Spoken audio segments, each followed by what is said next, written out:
et bonsoir, belle âme. J'espère que tu te portes bien. On se retrouve comme promis pour le deuxième soin. Donc avec l'arcane 16 Rapunzel et le guide des cristaux. Donc je t'invite à t'installer confortablement, à lâcher les tensions du corps et à accueillir les énergies, à poser l'intention ici et maintenant d'intégrer ce qui est juste et bon pour toi d'intégrer.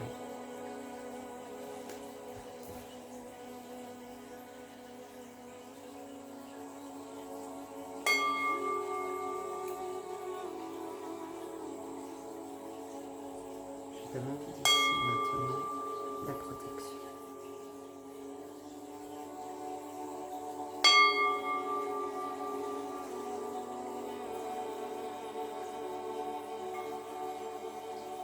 Autour de moi, autour de toutes les personnes présentes pour ce soir. Merci de nous protéger ici et maintenant des ondes négatives, des énergies d'intention négatives.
À l'image centrale de la 16e lame des arcanes majeurs, la maison de Dieu a toujours été une tour frappée par la foudre, dont tombent une figure masculine et une figure féminine.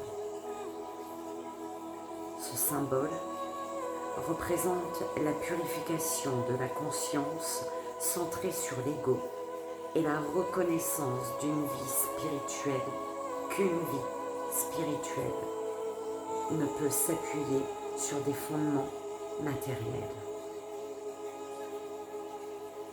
L'humanité peut ériger une tour de Babel, d'élégants édifices et d'étincelants gratte-ciels, mais sur la voie des cieux, l'humilité doit accompagner nos plus grands efforts et accomplissements.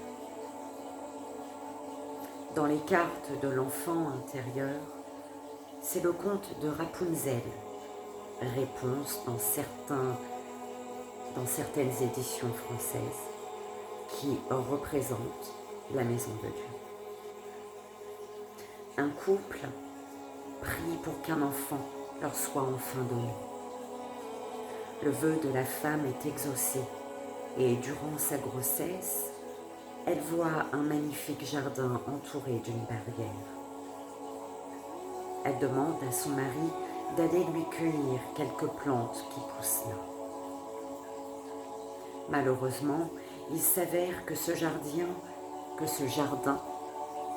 appartient à une magicienne qui surprend le mari. La magicienne veut bien lui laisser la vie sauve, mais il doit promettre de lui donner sa fille en échange.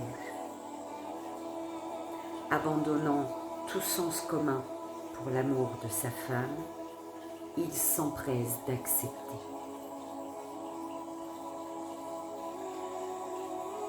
Le bébé naît. C'est une fille que l'on nomme Rapunzel. à l'âge de 12 ans, le seuil de la puberté, elle est emmenée par la magicienne qui l'enferme dans une tour dépourvue de tout escalier. Rapunzel n'est pas seulement très belle, elle possède aussi une voix magnifique et de longues tresses dorées. Rapunzel n'a jamais vu d'autre homme que son père. Un jour, un prince qui traversait la forêt avoisinante l'entend chanter. Il s'approche et voit la magicienne qui appelle « Rapunzel, Rapunzel, déroule tes cheveux ». Rapunzel laisse tomber ses tresses par la fenêtre et la magicienne grimpe dans la tour. Une fois la magicienne repartie, le prince appelle à son tour et grimpe jusqu'au cachot de Rapunzel. Celle-ci commence par être effrayée, mais la voix douce du prince et ses bonnes manières ne tardent pas à l'apprivoiser.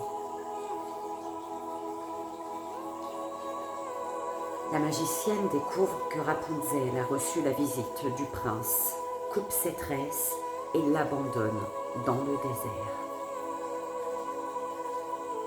Quand le prince revient, la magicienne prend la place de Rapunzel dans la tour, déroule les tresses, puis les coupe alors que le prince est déjà parvenu à une certaine hauteur. Il tombe dans les ronces et perd la vue.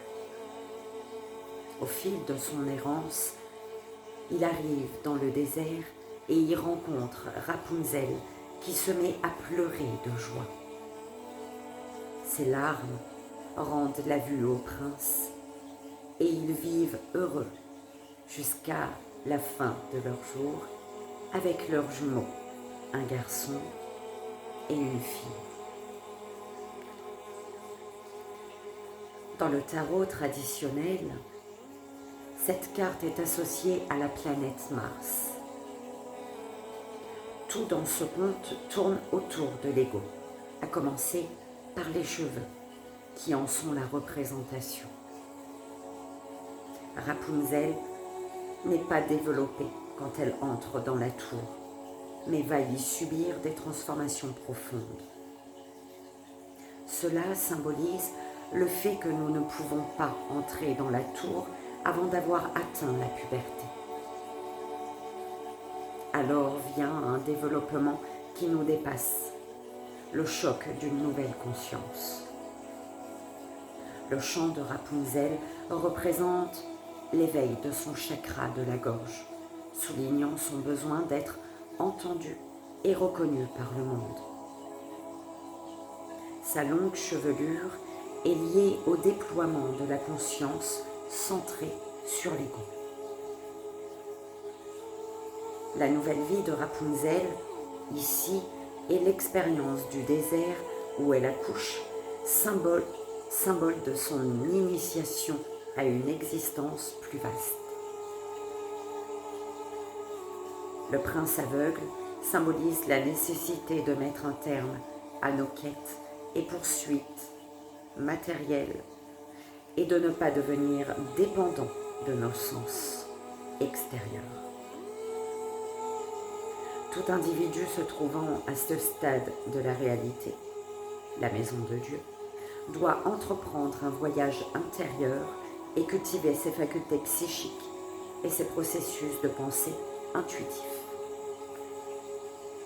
Quand cette carte apparaît, préparez-vous à des expériences transformatrices. Vous ne pouvez avoir qu'une seule certitude. L'heure est au changement et à la métamorphose. Des événements inattendus et bouleversants se profilent peut-être à l'horizon. Purifiez votre ego. Défaites-vous des anciens désirs, des peurs du passé et des vieilles rancunes. Une révélation soudaine peut vous aider à vous détacher des attachements et des limitations de la personnalité.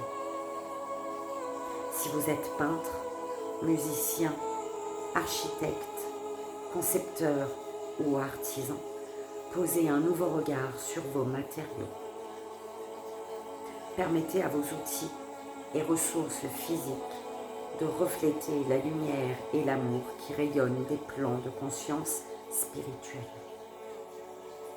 Dans la vie sociale et dans vos relations, cessez de couper les cheveux en quatre et ouvrez-vous.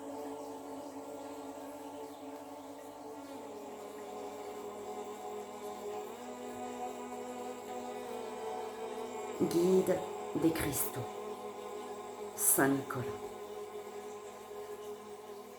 Si Santa Claus, le Père Noël, apparaît comme une figure forgée par la culture et qui a peu à peu dégénéré en un matérialisme effréné, la véritable essence de Saint Nicolas et Santa Claus prend sa source dans les origines divines de notre planète.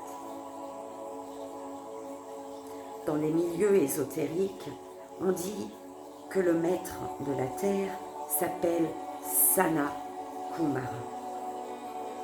Cet être est considéré comme le Seigneur du monde, dont la réflexion pourrait être Lucifer, l'ange déchu ou Satan. Notons au passage que les noms Santa et Satan sont des anagrammes de Sana. Chacun de ces noms possède 5 lettres et représente une valeur numérique de 55.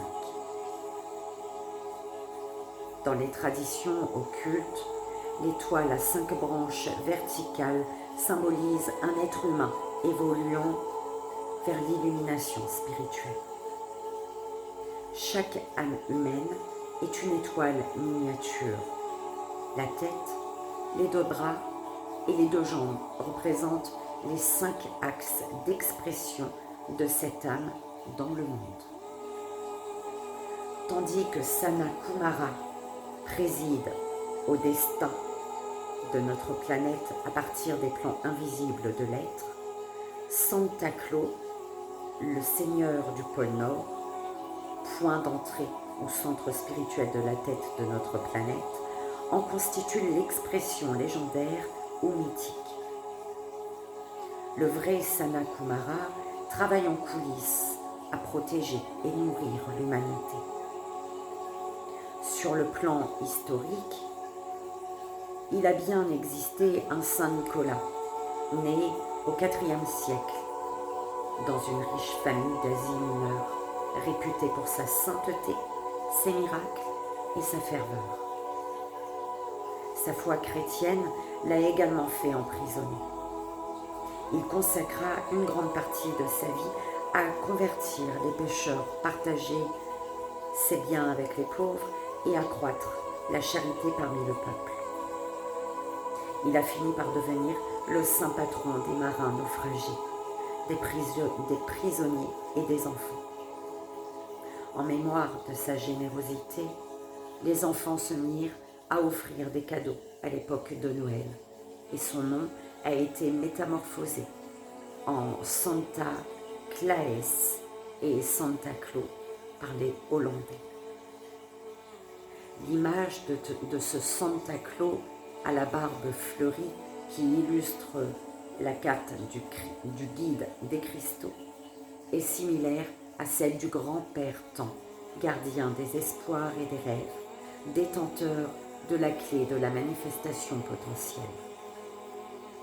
Le lapin qui gambade symbolise la fertilité. La série des cristaux porte en elle le message de la moisson de la terre, de la croissance, de la productivité et de la reproduction. Saint Nicolas est la version dans les cartes mineures de l'arcane majeur 5, le magicien, qui relie les mondes spirituels et matériels, nous encourageant à aspirer à la sagesse afin de créer l'abondance sur la terre. La présence de cette carte laisse entendre que vous êtes porteur de nombreuses bénédictions. Explorez ce puits d'abondance et de bienveillance dans lequel vous pouvez puiser à tout moment. Attendez-vous à des miracles. La réalisation de vos souhaits est possible. N'oubliez pas la magie de la foi. Ravivez ce sens de l'anticipation qui vous vient de l'enfance. Quand l'occasion s'en présentera, vos espoirs et vos prières pourront être exaucés. Soyez généreux, soyez bons, soyez reconnaissants.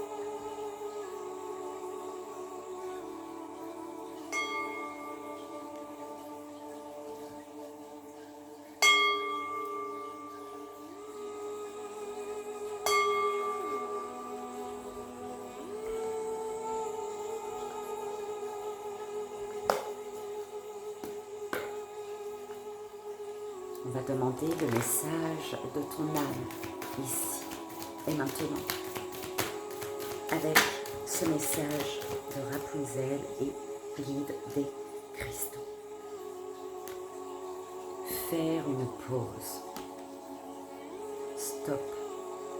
Tout va trop vite autour de toi. Assieds-toi, inspire, expire. Offre-toi ce moment de calme et d'introspection.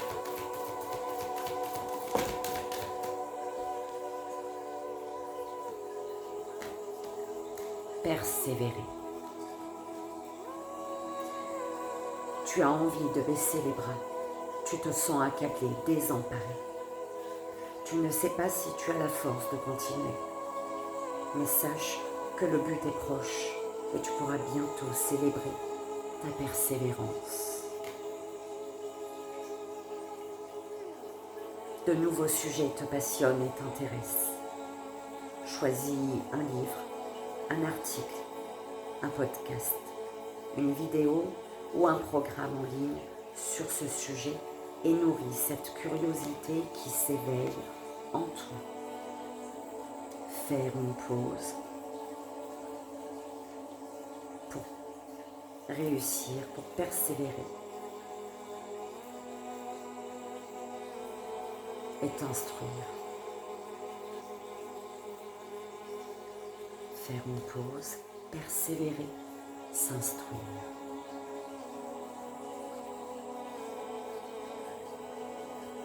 Et voilà, belle âme. J'espère que ce soin t'aura fait le plus grand bien. Je te fais d'énormes bisous. Je t'envoie tout mon amour. Et je te souhaite une merveilleuse nuit.